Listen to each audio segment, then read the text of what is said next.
ॐ सदाशिवसमारम्भां शङ्कराचार्यमध्यमाम् अस्मदाचार्यपर्यन्तां वन्दे गुरुपरम्परा।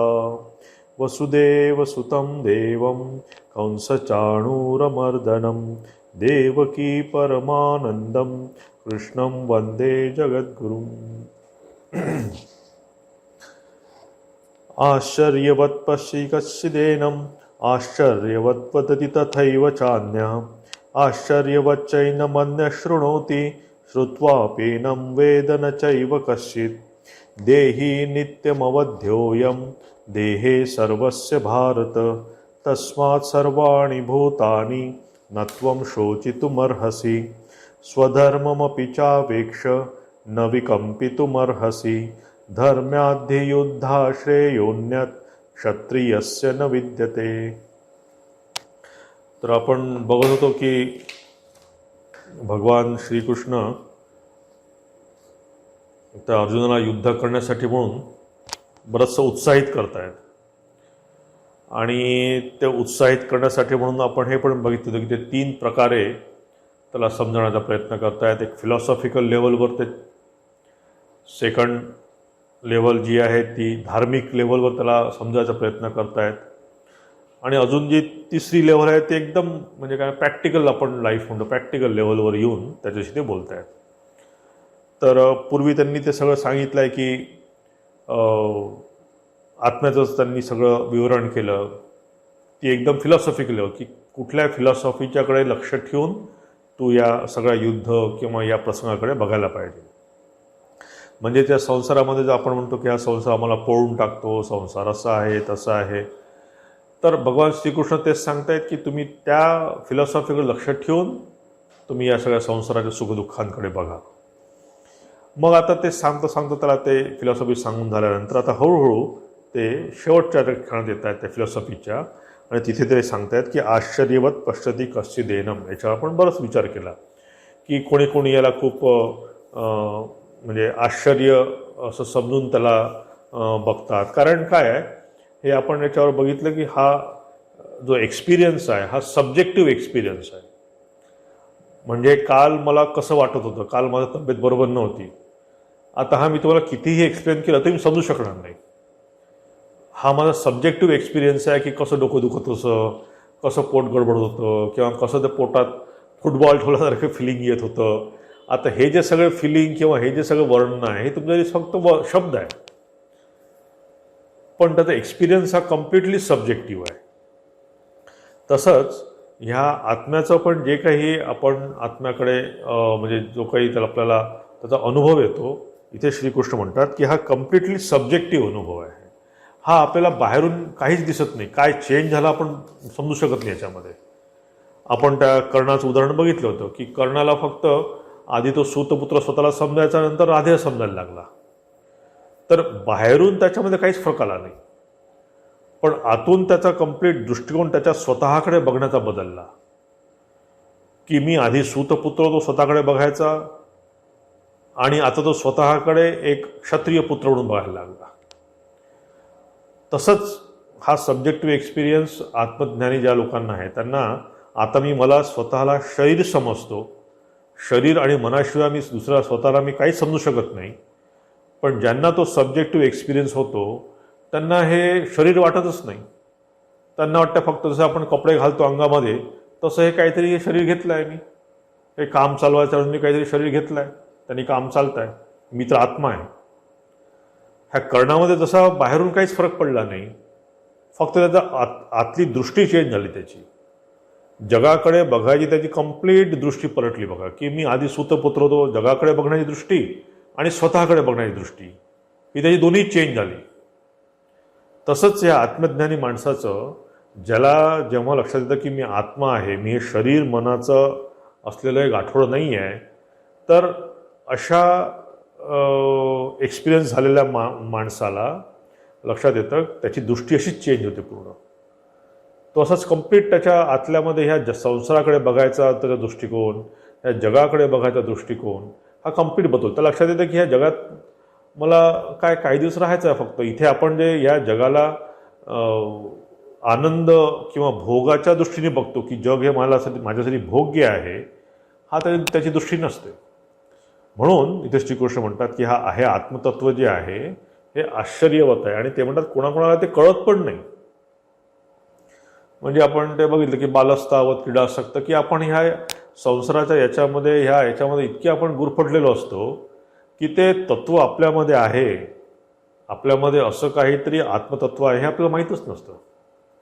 म्हणून भगवंत आता इथे त्याला म्हणतायत की आता हे आत्तापर्यंत आत्मतत्वाला मी सांगितलं आहे, आता मी स्वधर्ममपि चावेक्ष न विकंपितु मर्हसी, की ते आता तिथं हळूहळू त्याला आता खालच्या धार्मिक लेवलवर आणतायत की तुझं स्वधर्म, आता तू हा क्षत्रिय आहे आणि क्षत्रियाने जर तू हा स्वधर्म पाळला नाही, धर्माध्ये युद्धाश्रय क्षत्रियस्य न विद्यते, की तू जर हा क्षत्रिय धर्म आता पाळला नाहीस तर म्हणजे त्या दृष्टीने तू पाप करशील. कारण जे आश्रमाने आणि धर्माने आपल्याला जे काही स्वधर्म दिला आहे, म्हणजे गृहस्थाचा स्वधर्म, संन्यासाचा स्वधर्म, ब्रह्मचर्याचा स्वधर्म, हे जे स्वधर्मामध्ये राहून जे आपण कर्म करायला पाहिजे आणि त्या कर्माला सोडून मी जर दुसरं काही कर्म केलं तर ते पाप झालं किंवा ते आश्रम विहित कर्म झालं नाही मग ते. तर इथे त्याला ते सांगतायत की तू क्षत्रिय आहेस, तुझं काम काय आहे की तुला धर्माची रक्षा करायची आहे, तुला ब्राह्मणांची रक्षा करायची आहे, तुला हे यज्ञ याग होत आहे त्याची रक्षा करायची, धर्माची रक्षा करायची आहे. म्हणून तू त्याच्या विरोधी जे आहेत, त्याच्या विरोधी ज्या शक्ती आहेत त्यांचा तू नाश करायला पाहिजे. तर त्यासाठी म्हणून त्याला थोडं खाली होऊन त्याला सांगतात. आणि मग आपण ते व्याख्या बघितली की धर्म दोन प्रकारचे, एक सामान्य धर्म आणि एक विशेष धर्म किंवा आश्रमविहित धर्म.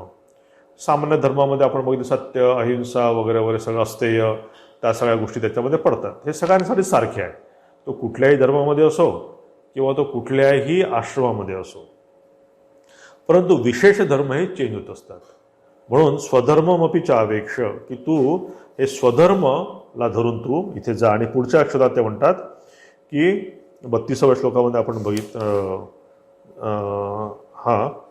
ते म्हणतात की इथपर्यंत आपण बघितलं क्षत्रियस्य न विद्यते, की हे तुला आता हे ठीक होणार नाही तुझ्यासाठी. आता ह्या आसपासून आपण पुढचं बघतोय, 32वा श्लोक बघतो.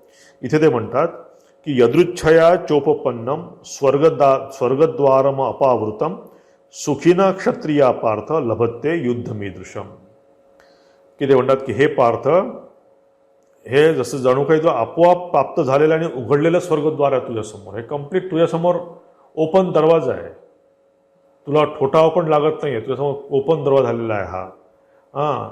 आणि असं जे काही आहे हे फक्त काही काही भाग्यवान लोकांनाच हे मिळू शकतं. आणि म्हणून तू हे काम, हे युद्ध तू करायलाच पाहिजे, असं ते तुला आहे. थोडंसं हळूहळू आपण ते त्याला धार्मिक लेवलला आणतायत. मग म्हणतात की ते अकीर्तीं चापि भूतानि कथयिष्यन्ति ते व्ययाम संभावितस्य चाकीर्ती मरणात अतिरिच्यते. आणि म्हणतात की सर्व लोक, मग हळूहळू काय होईल की तू जर युद्धातून पलायन केलं किंवा तू असा बसून राहिला आणि कौरवांचा जर विजय झाला तर काय होईल की सर्व लोक तुझी अपकीर्ती करतील, तुझ्या विरुद्ध वाईट बोलतील. आणि अशी अपकीर्ती कुठल्याही एखाद्या चांगल्या माणसाला, म्हणजे स्वतःचं काय प्रेस्टीज, ज्या माणसाला समाजामध्ये काही स्थान आहे त्या माणसाला जर थोडं काही त्याच्या विरुद्ध काही डाग लागला त्याला, तर ती मरणाहून पण मरणात अतिरिच्यते, मग ते मरणापेक्षा पण वाईट असते. म्हणून इथे म्हणतात की तू आता हे पाप होत आहे, हे होत आहे याचा विचार सोड. कारण हे जे पाप आहे हे दोन प्रकारचं गोष्ट आहे इथे, की एक, तू जे करायला पाहिजे ते जर नाही केलं तर तिथे तू दोषी होशील. कारण तू आता क्षत्रिय आहेस, तू ते करायलाच पाहिजे, युद्ध करायलाच पाहिजे, तू या पापाचा तू नाश करायलाच पाहिजे. आणि या न केल्यामुळे तुझ्यामध्ये तुझ्या यापासनं तू च्युत होशील, क्षत्रियापासनं त्या धर्मापासून खाली येशील आणि लोक तुझ्याबद्दल उलटं सुलटं तुझ्याबद्दल काही बोलत राहतील. म्हणून ते म्हणतात की तू युद्ध करायलाच पाहिजे.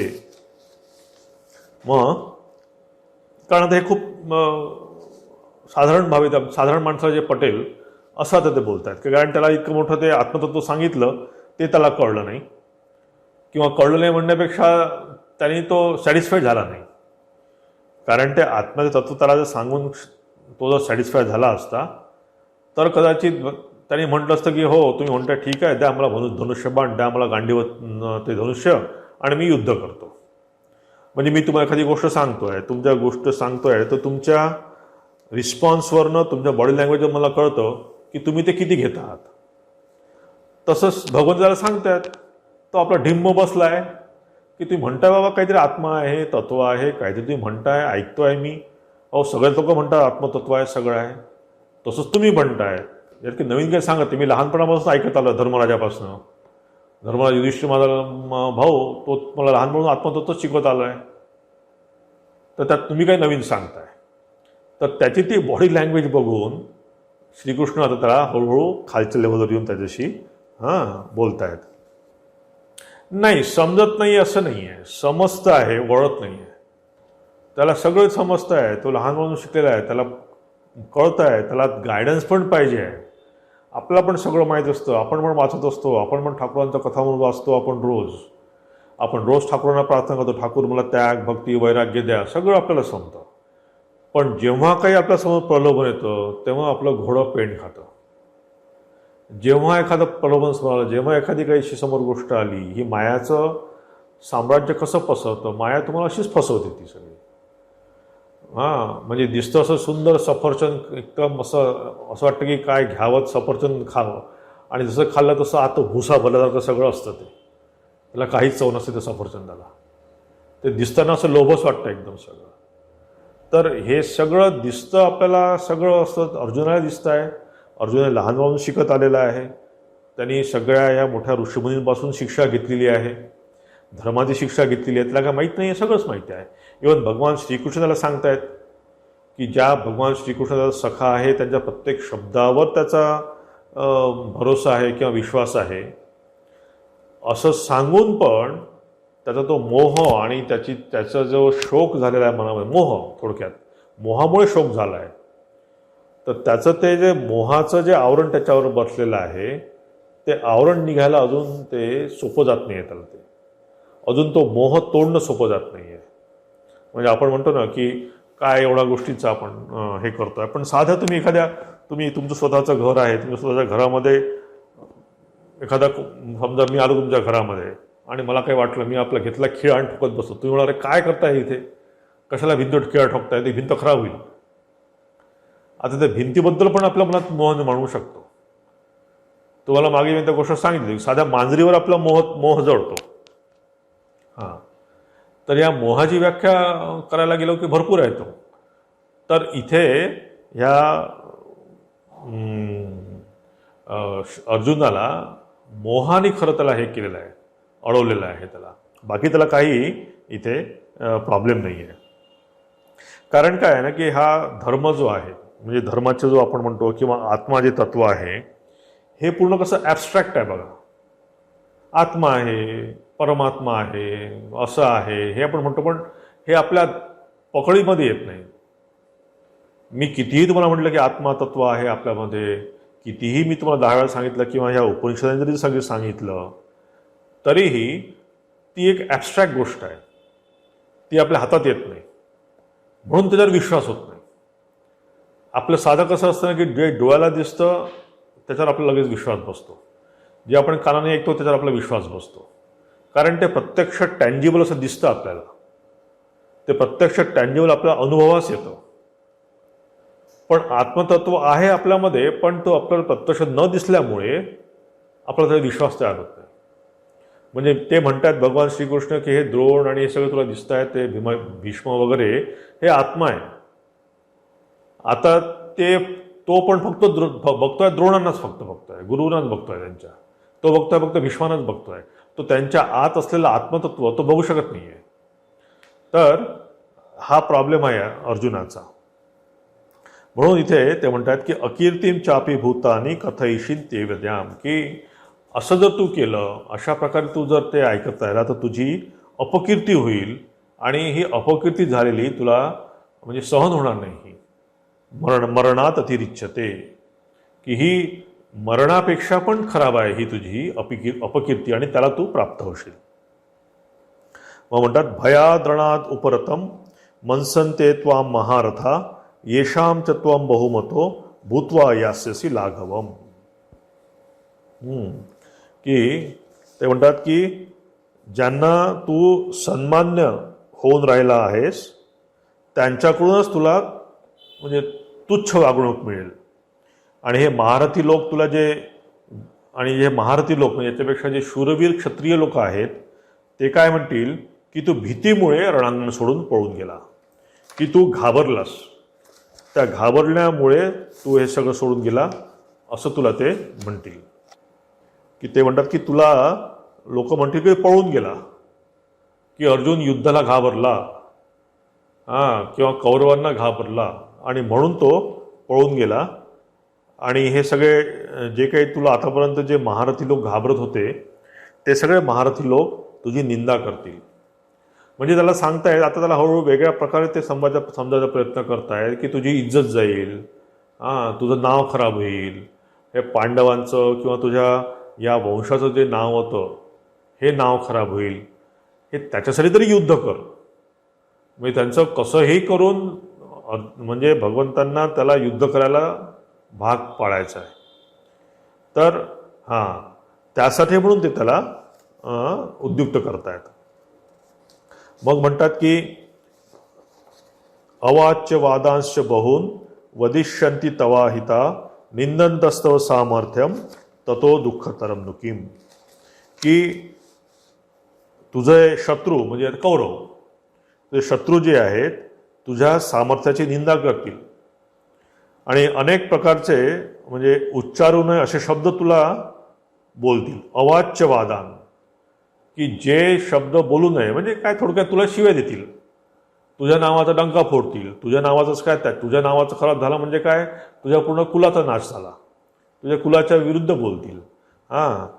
अवाच्य वादान वदिष्यन्ति असे तुला ते शब्द बोलतील. आणि यापेक्षा म्हणजे तुझ्या कुळाच्या बद्दल कोणी बोललेलं यापेक्षा अजून खराब किंवा याच्यापेक्षा अजून दुःख कुठलं असू शकतं की तुझं म्हणजे तुला त्रास होत आहे तो भाग वेगळा आहे, पण त्याच्यातून तुझ्या वडिलांचं नाव नष्ट होत आहे, तुझ्या कुळाचं नाव नष्ट होत आहे, हे अजून खराब आहे. म्हणून म्हणतात ते आता सगळ्यात शेवट म्हणजे पुढच्या श्लोकात ते म्हणतात की हतो वा प्राप्स्यसि स्वर्गम जित्वा वा भोक्ष्यसे महिम तस्माद उत्तिष्ठ कौंतेय युद्धाय कृतनिश्चय. की एवढे सगळे त्यांनी त्याला आतापर्यंत हे सगळे म्हणजे कारण दिले की तुझं अकीर्ती होईल, तुला लोक बोलतील, उलटं तुझ्या बोलतील, तुझे शत्रू तुझी निंदा करतील, तुझ्या कुळाच्या बद्दल लोक बोलायला सुरुवात करतील. हे सगळं ॲटलिस्ट तू बघून तू सोडून दे आत्मा वगैरे सगळं, तुला आत्मा समजत नाही तो भाग सोडून दे, पण ॲटलिस्ट या सगळ्याचा विचार करून तरी तू युद्ध कर. हतो वा प्राप्स्यसि स्वर्गम जित्वा वा भोक्ष्यसे महिम. कारण युद्धाने काय होईल, दोन गोष्टी होतील. एकतर तू हे युद्ध धर्मयुद्धाची जर बाजू घेतली आणि त्यात जर तू मेला तर काय होईल, तू स्वर्गाला जाशील. कारण आधीच सांगितलं की स्वर्गद्वारम अपावृतम, की तुझ्यासाठी स्वर्गाचं द्वार एकदम सताड उघडं आहे. कारण काय धर्माच्या साईडने तू काम करतोय. म्हणून ते म्हणतायत की धर्माची कास धरून जर तू युद्ध करत असशील तर तुला घाबरायचं कारण नाही, कारण तुला स्वर्ग मिळतील. हतो वा प्राप्स्यसि स्वर्गम, तू जर मारला गेला तर काय होईल, तुला स्वर्ग मिळेल. आणि जर जिंकला जित्वा वा भोक्ष्यसे महिम, जिंकला तुला सगळं राज्य मिळेल. त्याच्यामुळे तुला लॉस कुठेच नाही आहे. म्हणजे आता त्याला पुन्हा लॉस आणि प्रॉफिट सांगतायत त्याला की बघ फायदा, अजून ते प्रॅक्टिकल सांगतायत आता की तुला आपण तू कशासाठी एवढं सगळं करतोय, कशासाठी धर्माच्या मार्गावर आपण जातोय, की मला स्वर्ग मिळावा, याच्यासाठी आपण धर्माच्या मार्गावर जातोय. म्हणजे साधारण लोक जातात. तर मग तुला स्वर्ग मिळायचं असेल तर मग तुला युद्ध करायला पाहिजे, कारण तू क्षत्रिय आहे, तू धर्माची बाजू घ्यायला पाहिजे. आणि जर ते होत नसेल तर काय समजा तू जर जिंकला युद्ध तर काय होईल, तर एवढं मोठं राज्य मिळेल तुला सगळं. एकतर तू मरून स्वर्गात जाशील किंवा हे पृथ्वीचं पूर्ण राज्य तू भोगशील. एवढ्यासाठी तरी तू युद्ध कर. म्हणजे किती साधारण यांनी बिचारे भगवान त्याला सांगायचा प्रयत्न करतात की तू आत्मा समजत नाही, हां, तू एवढा सगळ्यांचं काय म्हणतात तर पापपुण्य समजत नाही, तू तुझ्या कुळाचा विचार करू शकत नाही, तुझ्या नावाचा तुला विचार होत नाही आहे. पण मग साधारण याचा तर विचार कर की तू एवढं सगळं खटपट कशाला करतो. तू जर नाही केलं तर नरकात जाशील, तू ते युद्ध जर नाही केलं तर. हां, तर असं सांगून ते त्याला आता इथे म्हणजे हा थोडासा इथे आता सब्जेक्ट चेंज होतो. म्हणजे आता पण त्यांनी ज्ञान सांगितलं, आणि थोडेसे त्यांनी धार्मिक लेवलवर त्याला इथे घेऊन गेलेत. आता यापुढे थोडंसं भगवान श्रीकृष्ण आता त्याला कर्मयोगाबद्दल थोडंसं हळूहळू त्या विषयाकडे ते घेऊन जात आहेत त्याला. सुखदुःखे समे कृत्वा लाभालाभौ जयाजयौ ततो युद्धाय युज्यस्व नैवम पापम वाप्ससी. भगवान म्हणतात की सुख दुःख लाभ हानी जय पराजय यांना समान मानून तू युद्धाला तयार हो. अशा रीतीने युद्ध केले म्हणजे तू पापाला प्राप्त होणार नाहीस.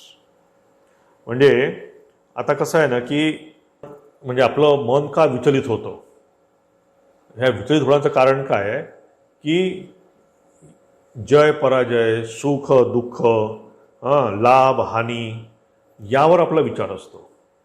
म्हणजे मी जर असं केलं तर माझा लाभ काय होईल, मी जर हे काम केलं तर मला सुख मिळेल की नाही, आणि जर मला सुख नाही मिळालं मला दुःख झालं तर, मी जर या प्रोजेक्टमध्ये पैसे इन्व्हेस्ट केले आणि जर मी पैसे इन्व्हेस्ट करून जर मी डुबलो तर माझं कसं होईल. म्हणजे जेव्हा केव्हा आपण काही कुठल्या गोष्टीचा वापर करायचा विचार करतो तेव्हा ह्या सगळ्या गोष्टींचा आपल्यामध्ये विचार असतो. सुख दुःख लाभ हानी जय पराजय चांगलं वाईट, आणि सदैव आपण एक्सपेक्ट करत असतो की त्यातनं चांगलंच निघावं, प्रत्येक गोष्टीतनं काहीतरी आपल्याला फेवर असलेलं निघावं. पण मी हा प्रयत्न करतो आणि हा प्रयत्न करत असताना जे काही होईल माझ्या लॉटमध्ये, जे काही मिळेल मला, त्याचा मी आनंदाने स्वीकार करेल. हा आपल्यामध्ये फार कमी वेळा हा विचार असतो की आपण प्रत्येक गोष्ट एखादं पाऊल टाकतो तरी आपण त्याचं कॅल्क्युलेशन करून टाकतो. आपण एखाद्या कोणाला माणसाला जरी भेटू आपण तरी आपण कॅल्क्युलेशन करून भेटतो की हा मला उद्या काही कामात येईल का, किंवा माझ्या काही खरोखर मला मदत करणार आहे का, किंवा काही म्हणजे ॲटलिस्ट माझ्याशी व्यवस्थित तरी वागेल की नाही हा.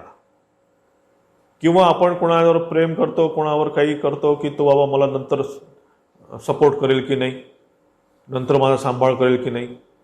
तर या छोट्या छोट्या गोष्टींवर आपण पूर्ण डोळा ठेवून असतो. आणि जेव्हा काही काही गोष्टी तशा घडत नाही तेव्हा आपल्याला दुःख होतं. हां, कारण अपेक्षा आहे की आईची मुलावर अपेक्षा आहे की बाबा तो आज मला सांभाळेल, की उद्या तो मुलगा मला सांभाळणार आहे, आणि उद्या त्या मुलाने सांभाळलं नाही किंवा त्याने मला सपोर्ट केला नाही, किंवा ज्याच्यावर मी डिपेंडंट आहे आणि त्याने जर मला सपोर्ट केला नाही तर माझ्या अपेक्षा भंग होतो, आणि त्यातनं मला काय म्हणतात त्याला त्रास होतो मला. तर हा समभाव ठेवून, हे समत्व ठेवून आपण फार कमी वेळा जगाशी लोकांशी आपण डील करत असतो. म्हणून आपण धक्के पण खात असतो. म्हणून आपण या जगाकडनं दुःख का बघतो. आपण जगामध्ये आपण का बघतो की जग दुःखमय आहे, लोक दुःखमय आहे. आज मी ऑनलाईनवर काही आमच्या मुलांच्या, आता हे सगळं बंद असल्यामुळे इंग्लिश कॉन्व्हर्सेशनचे क्लास घेत असतो. तर एका मुलीचा फोन आला की मलाच तुम्ही आज क्लास घेणार आहात का वगैरे वगैरे. म्हटलं हो घेईल, आज तर वेळ नाही मला वगैरे, तब्येत नाही बरोबर वगैरे. लगेच तिने म्हटलं की माझ्याशी बोलायला कोणाला वेळच नाही, तिने फोन ठेवून दिला. मला लक्षात आलं की जर बिघडलं कुठेतरी आहे काहीतरी, आणि तिचा राग तो माझ्यावर आला. मग मी तिला फोन केला, म्हटलं काय झालं रे, मग उद्या हे आहे त्याच्यामुळे मी आज सगळ्या मुलांना सांगितलं आहे की आज क्लास घेणार नाही वगैरे वगैरे वगैरे. मग ते शी रिअलाइज की बाबा नाही, काहीतरी माझी स्वतःची चुकी झाली. तर म्हणजे because she is expecting something की आता म्हणजे एंगेजमेंट, की चला क्लास होईल किंवा हे होईल ते होईल. शी वॉन्टेड टू बी एंगेज. पण जेव्हा तिला वाटलं की एंगेजमेंट होत नाही आपली आज क्लासमध्ये, सो शी गॉट फ्रस्ट्रेटेड. म्हणजे किती छोटी गोष्ट आपल्याला डिस्टर्ब करू शकते बघा. हां, किती छोटी गोष्ट आहे बघा. But it disturb her. तर तसंच आपल्या अवतीभोवती इतक्या गोष्टी घडत असतात. म्हणजे मी जर तुमच्याशी तुमचं जर थोडी मी सायकोलॉजी जर मी व्यवस्थित जर तुमचा सायकोलॉजीचा अभ्यास जर केला तर तुम्हाला डिस्टर्ब करायला मला खूप भरपूर छान गोष्टी मिळू शकतात की तुम्हाला काय करून डिस्टर्ब केला जाईल. तुम्ही कुठल्या गोष्टीने इरिटेट व्हाल, तुम्ही कुठल्या गोष्टीने चिडाल, असं केलं की झालं तुमचं संपलं. तर इथे अर्जुन म्हणतात की सुखदुःखे समेक होतो. हे समत्वम जे आहे इथे अर्जुनाला सांगतायत ते आता व्हेरी इम्पॉर्टंट श्लोक हा, की तू हे समत्व साधायला शोध कर. तू जो इकडे जातो आहे, हे माझे कौरव, हे माझे पांडव, हे माझे हे माझं सगळं. तर इथे भगवंत म्हणतात की तू समत्व तिथे तू स्थिर राहा, की या सगळ्या गोष्टींकडे तू समत्व दृष्टीने बघ. तुझं अटिट्यूड चेंज कर. कारण म्हणजे आपल्या शास्त्रामध्ये म्हणा किंवा याच्यामध्ये देर आर टू थिंग्स. एक तर आहे फिलॉसॉफी, म्हणजे एक फिलॉसॉफी सांगितली आहे, म्हणजे त्याला म्हणतात की राईट वे ऑफ लाईफ, की आपण कसं जगायला पाहिजे. आणि एक आहे रिलिजन, म्हणजे वे टू लाईफ, की प्रत्यक्ष मी कसं जगायला पाहिजे, म्हणजे एक आयडियल आहे. आणि एक आहे की मी प्रत्यक्ष त्या आयडियलला पोहोचण्यासाठी मी कसं कसं एक एक पाऊल टाकायला पाहिजे. तर आता ह्या सुखदुःखे समेकृत्व या श्लोकातनं भगवंत त्याला सांगतात कर्मयोग, की हा योगानी हळूहळू डायरेक्ट त्यांनी कर्मयोग शब्द वापरला नाही आहे. आपण पुढचा संदर्भ घेऊन मी त्याला सांगतोय की हा समत्वम योग.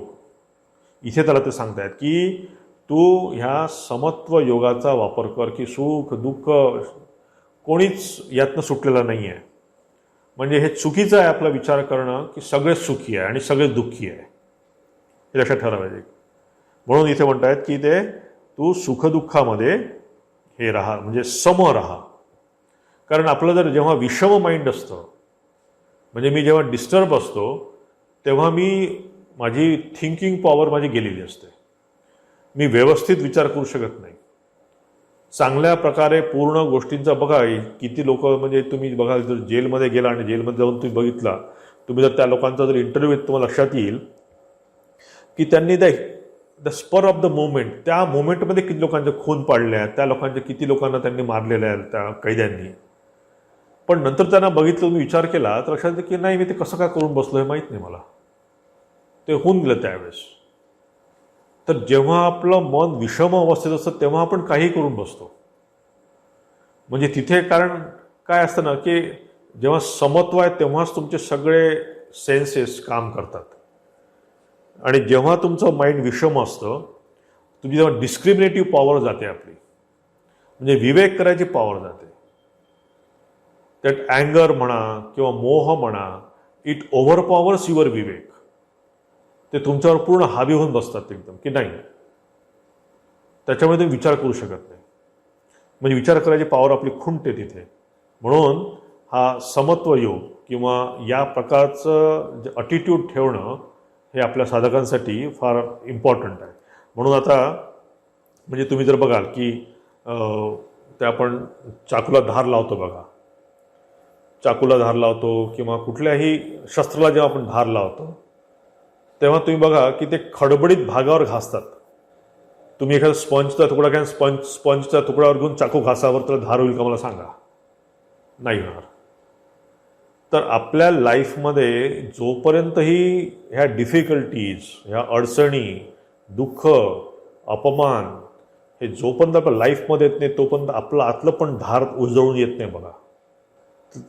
तर जोपर्यंत आपण या सगळ्या यातनं जात नाही, म्हणजे आपण सदैव देवाकडे सुखाची अपेक्षा करतो किंवा आपण म्हणजे गैर काही नाही आहे सुखाची अपेक्षा करणं. पण एक लक्षात ठेवायला पाहिजे की कंटिन्युअस सुख कधीच मिळू शकत ही गोष्टच नाही जगामध्ये, हे कम्प्लीट लक्षात ठेवायला पाहिजे. तर इथे ते सांगतायत की म्हणजे nobody is always successful in life. Remember, आपण ठीक आहे सक्सेसफुल होण्याचा प्रयत्न करावा, but nobody successful all the time, every time, तो कोणीही असो तो. तर हे जर आपल्या बॅक ऑफ माइंडमध्ये असेल तर भगवान श्रीकृष्ण म्हणतात की हे समोभूत्वा. म्हणून आपल्या ह्या नवीन मॉडर्न याच्यामध्ये बघा दोन गोष्टी तुम्ही ऐकल्या असतील, एक IQ आणि एक EQ. IQ आहे इंटेलेक्च्युअल कोशंट आणि एक आहे इमोशनल कोशंट. म्हणजे तुम्ही कितीही इंटेलिजंट असला पण तुम्ही इमोशनली जर इम्बॅलन्स असाल तर त्या इंटेलिजन्सचा काही उपयोग होत नाही. IQ आणि EQ बद्दल बोलतो बरेच वेळा. तर IQ म्हणजे इंटेलेक्च्युअल, म्हणजे कितीही माणूस इंटेलिजंट असला आणि त्याचा जर इमोशनल कोशंट जर कमी असेल तर बघा, आपण काही लोकांना म्हणतो की तो इंटेलिजंट आहे पण क्रॅक आहे डोक्याने. आपण म्हणतो की जास्त हुशार लोक असतात ना ते थोडं क्रॅक असतात आपण म्हणतो, कारण ते इमोशनली दे आर इम्बॅलन्स. म्हणून त्या इंटेलिजन्सचा त्या एक्झाम्पल आपल्याला भरपूर आपल्या आजूबाजूला मिळू शकतात की एखादा सामान्य माणूस आहे पण तो 10 लोकांना घेऊन व्यवस्थित काम करू शकतो. तो स्वतःच्या इमोशन सांभाळू शकतो आणि लोकांच्या इमोशनला पण तो व्यवस्थित न्याय देऊन तो त्या माणसांना घेऊन चालू शकतो. याचा समजायला पाहिजे, असा माणसाला समजायला की इथं इमोशनल कोशंट जास्त चांगला आहे because he has more control over his emotion. पण एखादा माणूस आहे की ज्याच्यामध्ये इंटेलिजन्स आहे but he is not getting adjusted with the people आणि प्रत्येक छोट्या छोट्या गोष्टीवर खटके उडणं, छोट्या छोट्या गोष्टींवर मतभेद होणं, छोट्या छोट्या गोष्टींमुळे चिडचिड होणं, छोट्या छोट्या गोष्टींच्यामुळे डिस्टर्ब होणं. सो दे मे बी इंटेलिजंट, म्हणजे ते पुस्तकं लिहित असतील भराभरा पुस्तकं लिहित असतील, न बघता तुम्हाला ते भरपूर ट्रान्सलेशन करून सांगत असतील, परंतु त्या इंटेलिजन्सचा तुमच्या इमोशनल कोशंटशी जर तो म्हणजे ते काही त्याला तर बॅलन्स नसेल तर तो माणूस म्हणजे जीवनामध्ये मी असं म्हणेल की अनसक्सेसफुल राहतो. Not happy, not unsuccessful, but he himself is not happy.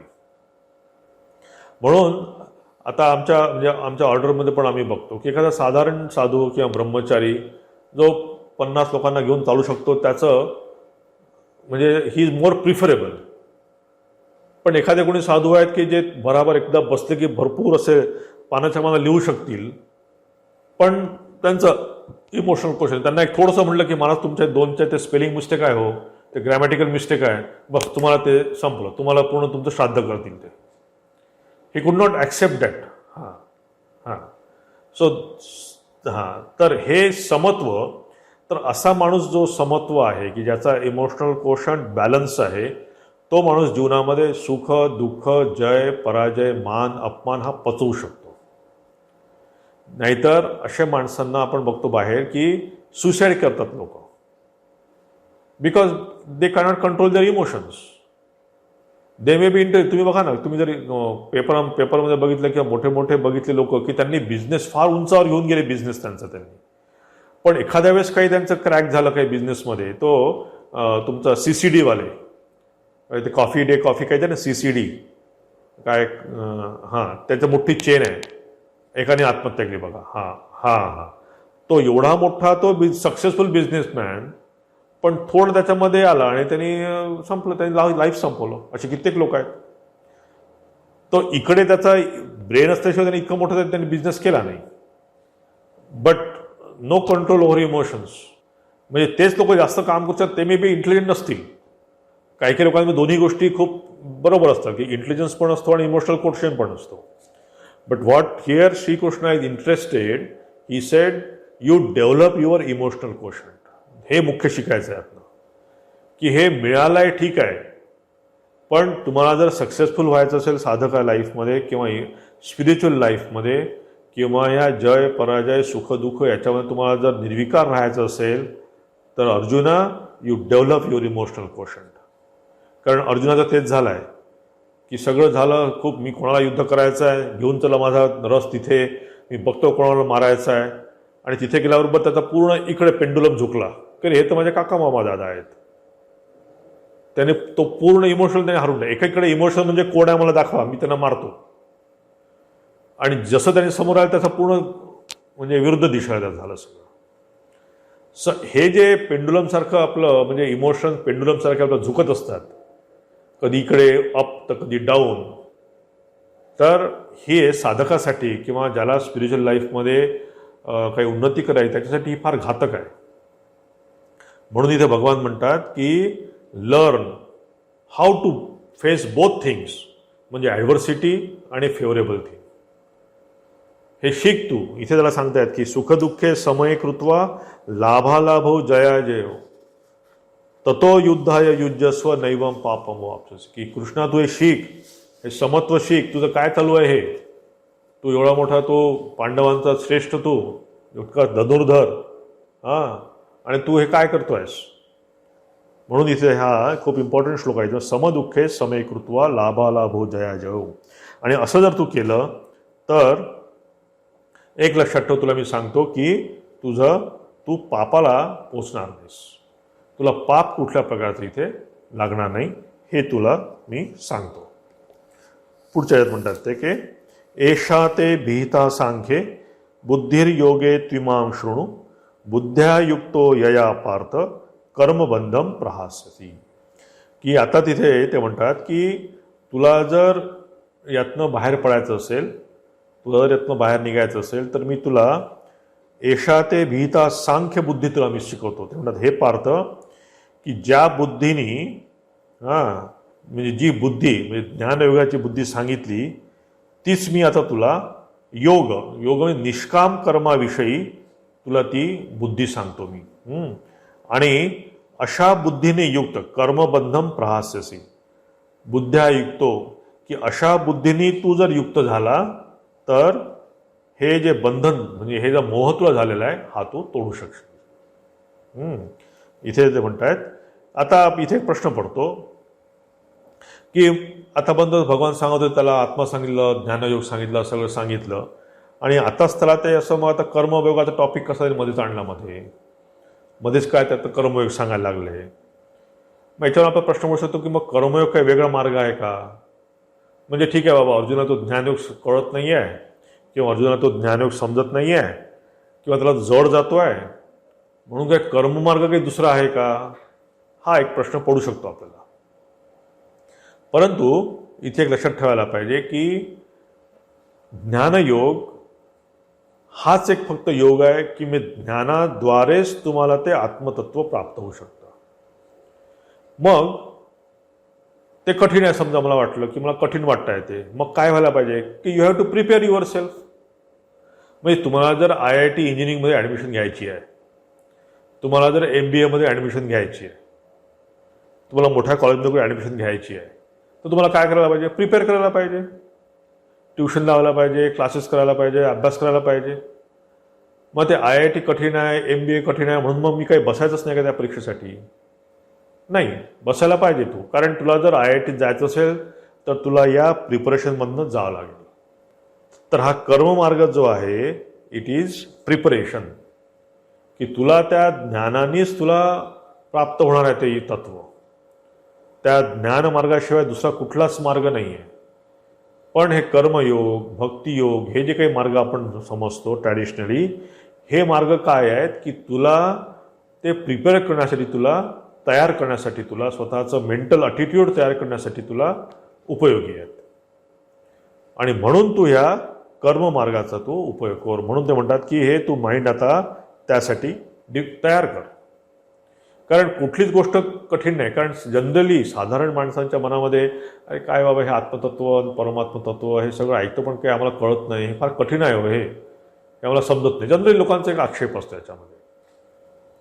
पण काय आहे की आता आपण साधारण तुम्ही क्लासेस घेता, तुम्हाला माहिती आहे की कोणाला मॅथमॅटिक्स खूप कठीण वाटतं आणि कोणाला खूप सोपं वाटतं.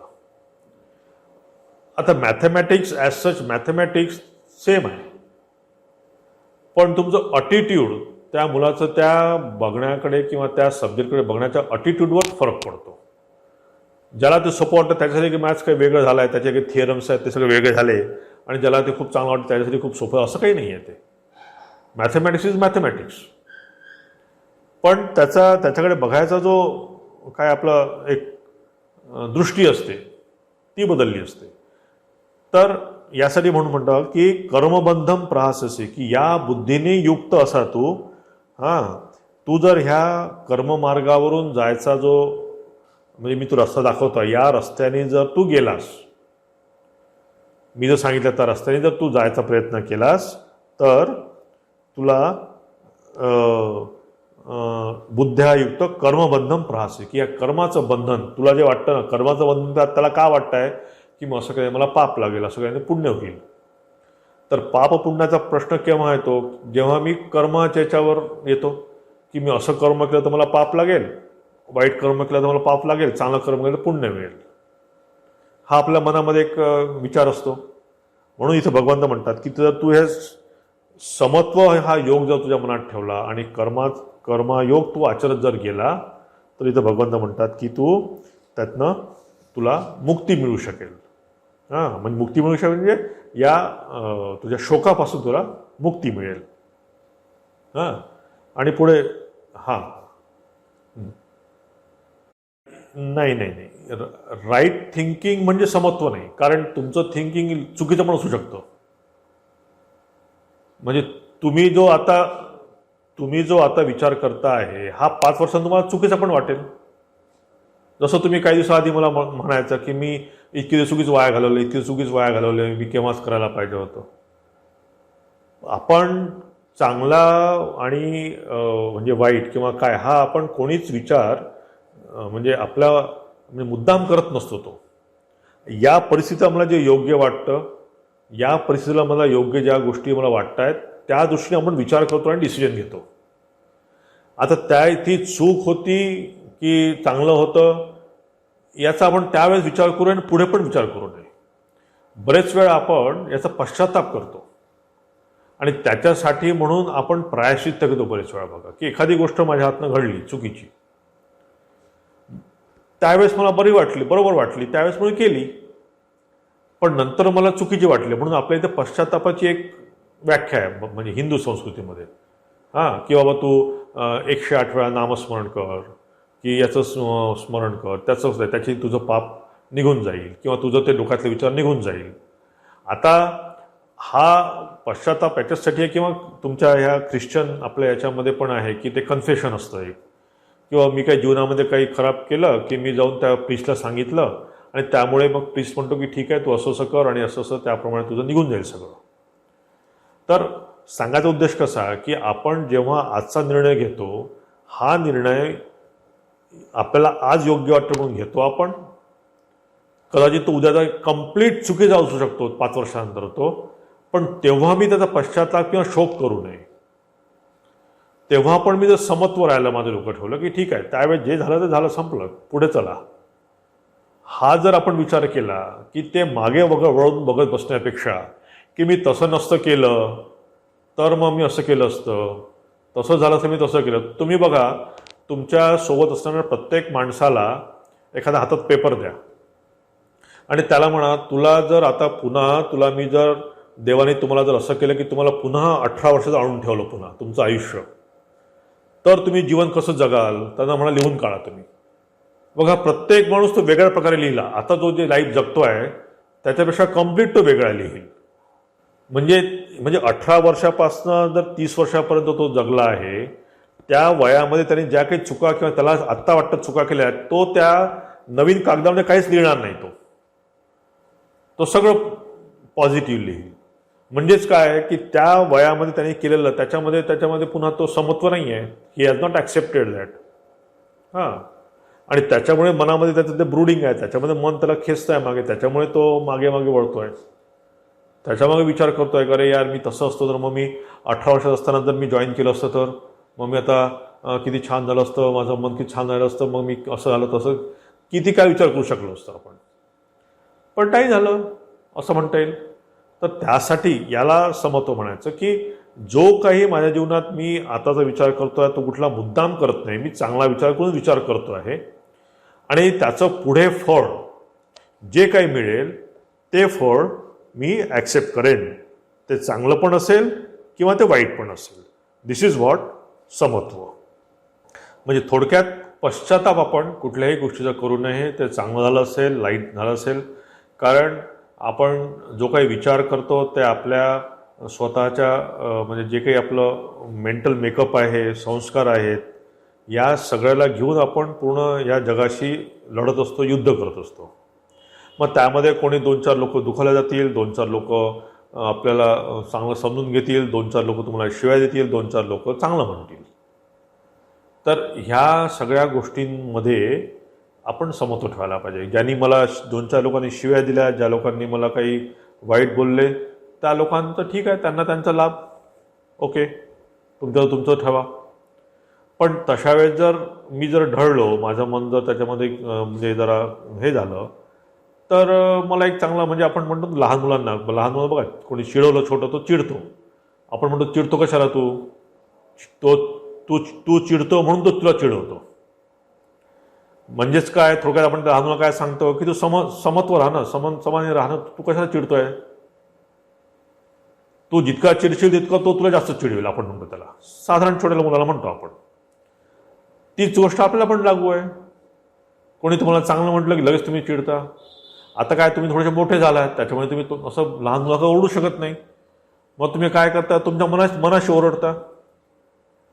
तुमचं मन तुम्हाला खातं, तुमचं मन तुम्हाला शिवाय देतं. म्हणजे तुम्ही तुमच्या मनाशीच भांडता पुन्हा आता इथे. म्हणजे बाहेरचा आता शत्रू होत नाही, तर तुम्ही तुमचा शत्रू होता. तर या शत्रुत्वामुळे होतं कोणाला नुकसान, तुमचं स्वतः नुकसान होतं. तर या शत्रुत्वापासनं नुकसान आपलं होतं. म्हणजे काय, आपल्या मनाची शांती ढळून जाते. मग ही शांती जर तुम्हाला पाहिजे असेल, आणि शांती कशासाठी पाहिजे, की माझा सत्सद विवेकबुद्धी सदैव जागृत असायला पाहिजे. आणि ती केव्हा राहील, की जेव्हा माझ्यासमोर काहीतरी आयडियल असेल, की मी कोण्या माणसाने काहीतरी म्हणलं म्हणून त्याच्यासोबत मी काही वाहवत जाईल किंवा त्याच्या म्हटल्याप्रमाणे मी मागेन. म्हणजे काय झालं, की माझं सगळं मी त्या माणसा हातात दिलं, की तो जसा पाहिजे तसा मला खेळवू शकतो. मग माझं स्वतःचं कुठे गेलं सत्व, की म्हणून जगाची काही आपण दुसऱ्याप्रमाणे वागायचं नाही आहे. आपण सगळ्यांशी चांगल्याच प्रमाणे वागायचं आहे. पण त्यामध्ये पण जर कोणी 4 लोकांनी आपल्याला जर आपल्याशी व्यवस्थित नाही वागलं, तर ठीक आहे, तो त्यांचा भाग असेल. म्हणून या सगळ्या व्यवहारामध्ये ही समत्व बुद्धी, म्हणून मग जे म्हणलं की इमोशनल कोशंट हा फार महत्त्वाचा आहे. हा जोपर्यंत आपल्याला म्हणजे आपण त्यावर कंट्रोल करत नाही, म्हणून हा कर्मयोग भगवंताने इथे आणलेला आहे. की मी कर्मयोग का सांगतोय, की या असा केल्याने तुझं काय होईल, तुझं इमोशनल कोशंट वाढेल. तू अजून समत्व, तू अजून चांगल्या रीतीने विचार करू शकशील. त्यासाठी म्हणून आता भगवंतांनी हा मार्ग घेतलाय, की पहिल्यांदा त्यांनी ते सांगितलं, मोठं आत्मतत्व सांगितलं, नंतर काही जागा थोड्या प्रॅक्टिकल गोष्टी सांगून बघितल्या, आणि आता जरा थोडंसं वेगळ्या प्रकारे सांगतायत, की तू म्हणजे त्या मुळात त्याला ते आता ॲड्रेस करायचा प्रयत्न करतायत, की तू आता थोडंसं समत्व मनाला आणायला बघ. कारण तू हे सगळं इकडे तिकडे तुझं डामाडोल होत आहे सगळं, की आता हा विचार करतोय, नंतर तो विचार करतोय, कधी म्हणतो भैक्षाचार्याम चरंत, कधी भिक्षा करायला जातो म्हणतोय, कधी म्हणतो मी युद्ध करेन म्हणतो. तुझं काय चालू आहे सगळं. सो तू स्थिर हो, कुठे कुठे इमोशनली तू स्थिर हो. आपण म्हणतो ना लहान मुलांना किंवा साधारण माणसाला, की थोडं शांत बसून विचार कर, की थोडं स्थिर हो, की थोडं ध्यान करत जा, की 10 मिनटं. घरात सगळे मोठे मोठे लोक सांगतात की 10 मिनटं कर की ध्यान. ते स्वामीजी म्हणतात, त्या आश्रमात लोक म्हणतात 10 मिनटं ध्यान कर. हे कशासाठी सगळं सांगतात, की तुमचे हे सगळे जे ढवळाढवळ झालेली असते मनामध्ये, हे जे पाणी गढूळपणा सगळा आलेला असतो, हा जो गढूळपणा आलेला असतो आपल्या सगळ्या मनामध्ये, हा गढूळपणा हळूहळू पाण्यातला खाली बसावा आणि खरा विचार आपण करू शकू. त्यासाठी म्हणून ह्या गोष्टी सांगितलेल्या आहेत. आणि त्यासाठी हा कर्मयोग फार महत्त्वाचा आहे. आणि तोच आता भगवंत पुढच्या श्लोकांमध्ये सांगतील. तो आपण आता पुढच्या क्लासमध्ये बघू. मला वाटतं आता हा क्लास आपण ठाकूर उत्सवानंतरच करू, कारण आता उद्या परवा आम्ही 2 दिवस तर पूजेतच असू, आणि 15 तारखेला ठाकूरांचा उत्सव आहे. तर त्यानंतर मग आपण पुढचा क्लास सुरू करू. ठीक आहे. ओम शांती शांती शांती. हरि ओम तत्सत. श्रीरामकृष्णार्पणमस्तु.